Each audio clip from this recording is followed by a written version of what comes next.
ఓం శ్రీమాత్రే నమః. ఎలా ఉన్నారండి? అంతా బాగున్నారు కదా? ఈరోజైతే గోధుమలు వేపుతున్నానండి.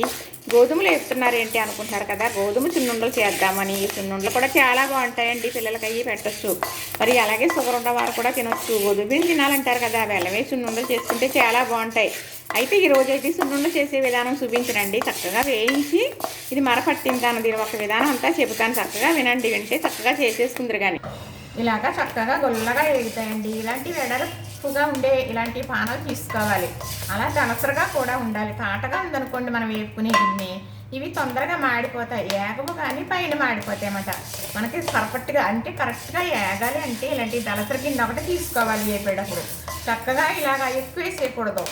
ఇలాగా సరిపడగా వేసుకుని ఎక్కువ వేయకుండా బాగా ఒత్తుగా పోసేసామనుకోండి పై ఏగ అడిగి వేగిపోతాయి. అలా కాదు, మనం చేసుకునే పని శుభ్రంగా చేసుకోవాలి. సచ్చి లేకుండా చేసుకోవాలి, వజ్రంలా చేసుకోవాలి. చేసుకున్నామంటే పని తింటే కడుపు నిండటం కాదండి, చూస్తే కడుపు నిండాలి. పని విధానం అంత బాగా చేసుకోవాలి. చక్కగా ఇలా వేయించేస్తున్నాను కదా. కేజీ పావు గోధుమలు తీసుకొచ్చారండి. మరి పిండాడించడానికి 3 కేజీలు తెచ్చారనుకోండి, కేజీ పావు తీసుకున్నాను వేపడానికి. ఇలా వేపేస్తున్నాను కదా. వేయించిన తర్వాత చక్కగా చల్లారిపోతాయి. రేపు పొద్దుట అన్నీ మా వారికి సర్దేసి వేగలు ఇచ్చేస్తానమాట. మరపట్టించేసి తీసుకొచ్చేస్తారు. అప్పుడైతే నేను ఏం చేస్తానంటే ఇందులో బెల్లం కలిపి, మరి మన ఇంట్లో కేజీ పాలు కాసుకుని వెన్న తీసుకుంటాను కదా, మరి తోడుపెట్టిన పెరుగు మీద మేగడ తీసుకుని మరి ఒక డబ్బాలు వేసి లోపల పెడతానా. అది 10 రోజులు కిలకొడతానా. వెన్న వస్తుంది కదా, ఆ వెన్నలో చక్కగా ఇప్పుడు కందిపప్పు అయినా వేస్తాను, లేదంటే కరివేపాకు అయినా వేస్తాను, లేదంటే తవలపాకు అయినా వేస్తాను.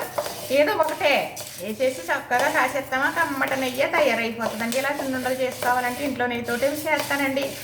ఏది నచ్చుతామదండి నా బొత్తుకి అలవాటు అయిపోయాలంటే పనులు.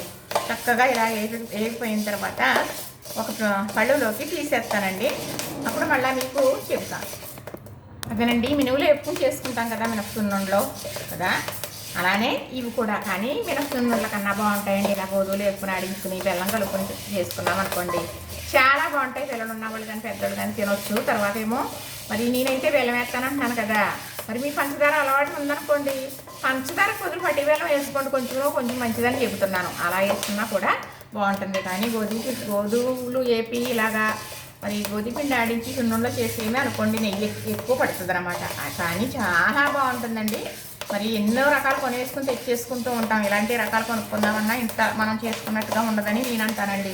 చేసుకోవటం మంచిదని నేను అంటాను. అందరూ చేసుకోలేరు కనుకొని కొనుక్కునేవారు ఉన్నారు కాబట్టి అమ్మేవారు కూడా ఉంటున్నారు అనుకోండి. ఇలాగ కొంచెం శ్రద్ధ చేసి చూసినప్పుడు చెయ్యాలని అనుకున్నారనుకోండి, చేసుకోవటం చాలా మంచిదండి. ఇంట్లో నెయ్యి ఉందా, చక్కగా 1 కేజీ గోధుమ తెచ్చుకున్నారా, ఒక 3/4 కేజీ వాటి బెల్లం పడుతుందండి. చక్కగా తెచ్చేసి మరి ఇలాగా వేపేసిన తర్వాత నేనైతే మిల్లుకి పంపించేస్తానండి. ఇంకా చాలా రకాల పిండి ఆడించాలి అంతగాని.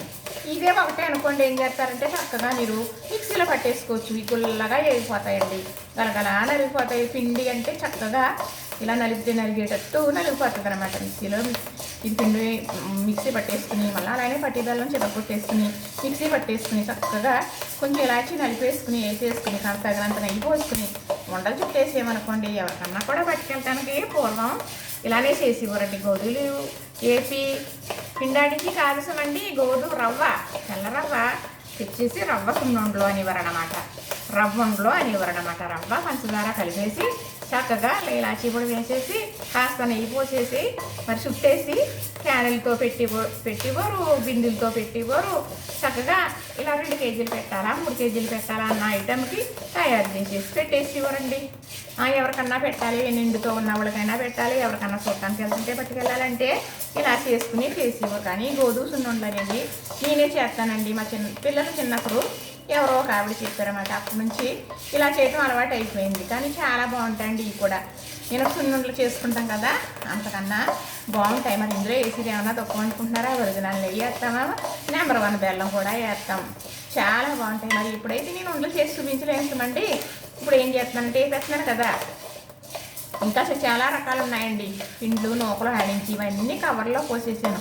మా వారికి లగేజీ బ్యాగులో పెట్టిచ్చేస్తాను. అన్నీ పిండి అయితే పిండి, నూకైతే నూక మరపట్టించి తెచ్చేస్తారు. అప్పుడు చేసే విధానం మీకు నేను చూపిస్తాను. ఈ వీడియో చూసిన వారు ఆ వీడియో కూడా చూసారనుకోండి, నా వీడియో ఫాలో అవుతే నేను చేసే పనులన్నీ పూర్వం పనులే. అమ్మాళ్ళు చేసిదే, పెద్దవాళ్ళు చేసిదే. కానీ మా పిల్లలు చిన్నప్పుడు నేను ఇలా గోధుమలు వేసి చేసేదాన్ని పిల్లల కోసం.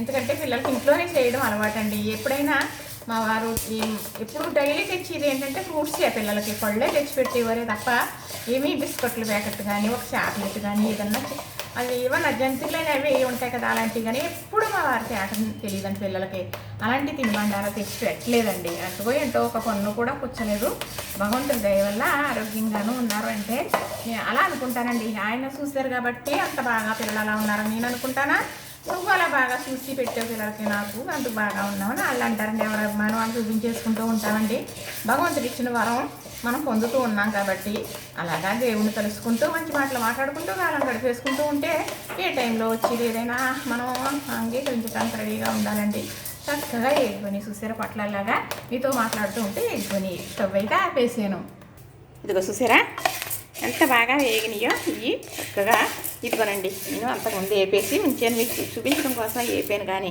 కేజీ పావుకు చక్కగా మిక్సీ పట్టానండి అప్పుడు దీన్ని కేజీ బెల్లం పట్టేస్తుంది అనమాట ఆ లెక్క కోసం కేజీ పావు వేసుకున్నాను ఇందులో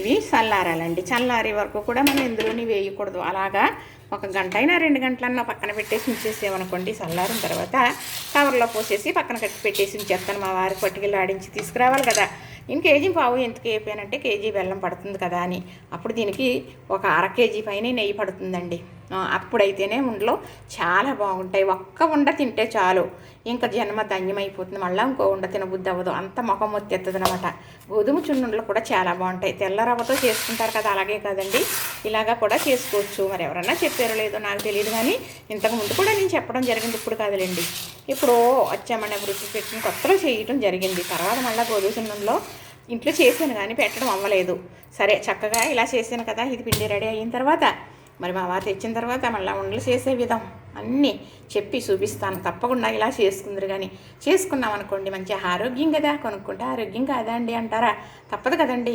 కొనుక్కుందాం ఒక్కొక్క రకం కొనుక్కుందాం ఇలాంటివి చేసుకున్నారనుకోండి ఆ తృప్తి వేరండి ఆ రుచి వేరండి ఆ ఆనందమే వేరు తప్పనిసరిగా పండగలప్పుడు చేస్తారు కదా మీరు ఇప్పుడు ఎందుకు చేస్తున్నారని అనుకుంటున్నారా మనవాళ్ళు ఉన్నారండి ఇష్టపడతారండి బ్రౌన్ ఉండలో అంటాడు మా చిన్న మనడు మా పాపగారు బాబు మా చంటోడైతే కొడుకు బాబు ఏదో ఇంత తింటాడే తప్ప పెద్ద లెక్క ఉండదు ఆయనకి పెద్ద పాపగారు బాబు కూడా అమ్మ చేస్తే బాగుంటుంది అంటాడు నన్ను అందుకు పిల్లల కోసం ఇలా చేస్తానండి చేసినప్పుడు వచ్చినప్పుడు పిండి అయినా ఇచ్చేస్తూ ఉంటాను అన్నీ రెడీ చేసేసినయ్యా చేసుకోమని లేకపోతే చేసేసానే ఇచ్చేస్తూ ఉంటాను తల్లిదండ్రులు ఉన్నంతకాలం పిల్లల్ని చూసుకోవడం తప్పదు కదండి ఇంతే కదండి లైక్ చేయండి షేర్ చేయండి సబ్స్క్రైబ్ కూడా చేసేయండి